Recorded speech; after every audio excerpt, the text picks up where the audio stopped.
Jishnu party ഗ്രാമമായ വളയത്തിന്റെ പുത്രനാണെന്നും ജീവിച്ചിരുന്നുവെങ്കിൽ നല്ലൊരു സഖാവാകുമായിരുന്നുവെന്നും ഓർമ്മിപ്പിച്ച് CPM സംസ്ഥാന സെക്രട്ടറി കോടിയേരി ബാലകൃഷ്ണൻ.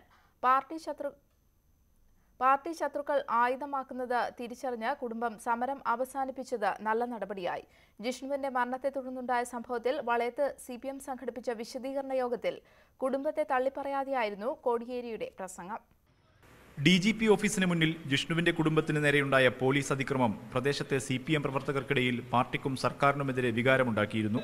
ഈ സാഹചര്യം കണക്കിലെടുത്താണ് വളയത്ത് തുടർച്ചയായി CPM വിശദീകരണ യോഗങ്ങൾ സംഘടിപ്പിക്കുന്നത്. യോഗത്തിലെത്തിയ CPM സംസ്ഥാന സെക്രട്ടറി കോടിയേരി ബാലകൃഷ്ണൻ ആദ്യം ജിഷ്ണുവിന്റെ വീട്ടിലെത്തി അമ്മ മഹിജയെ സന്ദർശിച്ചു. പ്രദേശവാസികളായ ജില്ലാ സെക്രട്ടറി P. മോഹനനും ഏരിയ സെക്രട്ടറി ചാത്തു മാസ്റ്ററും തന്നെ തിരിഞ്ഞു നോക്കിയില്ലെന്ന് ഇരുവരുടെയും സാന്നിധ്യത്തിൽ മഹിജ കോടിയേരിയോട് പരാതിപ്പെട്ടു.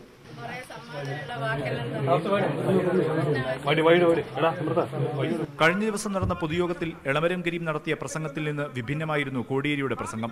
ജിഷ്ണുവിന്റേത് പാർട്ടി കുടുംബമാണെന്നും പാർട്ടി ശത്രുക്കൾ ഉപയോഗിക്കുന്നത് തിരിച്ചറിഞ്ഞ് സമരം അവസാനിപ്പിക്കാൻ കുടുംബം തയ്യാറായത് ഇതിന് തെളിവാണെന്നും കോടിയേരി പറഞ്ഞു. ആ കുടുംബത്തെ പാർട്ടിയിൽ നിന്ന് മാറ്റിയെടുക്കാൻ ഇവിടെ ശ്രമമായിരുന്നു ശത്രുവർഗം നടത്തിയിരുന്നത്.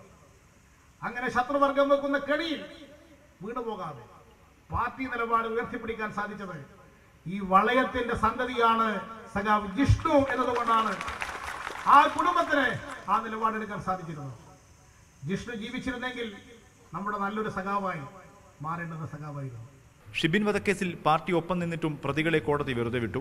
സമാനമായ സാഹചര്യമാണ് ജിഷ്ണുവിന്റെ വിഷയത്തിലുമുണ്ടായത്. ഇക്കാര്യം കുടുംബം മനസ്സിലാക്കും.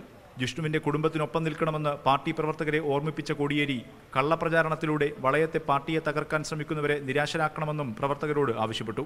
ആ കമ്മ്യൂണിസ്റ്റ് പാർട്ടിയെ തകർക്കാൻ എന്തെങ്കിലും തരത്തിലുള്ള ഒരു പ്രചരണം നടത്തി സാധിക്കുമെന്ന് കരുതിയ ശത്രുക്കളെ നിരാശപ്പെടുത്തുന്ന വിധത്തിൽ വളയത്തെ ജനത ഉയർത്തെഴുന്നേൽക്കും. അതിന്റെ പ്രഖ്യാപനമാണ് ഇന്നിവിടെ നടക്കുന്ന ഈ കുടുംബ സംഗമം. ന്യൂസ് 18 കോഴിക്കോട്.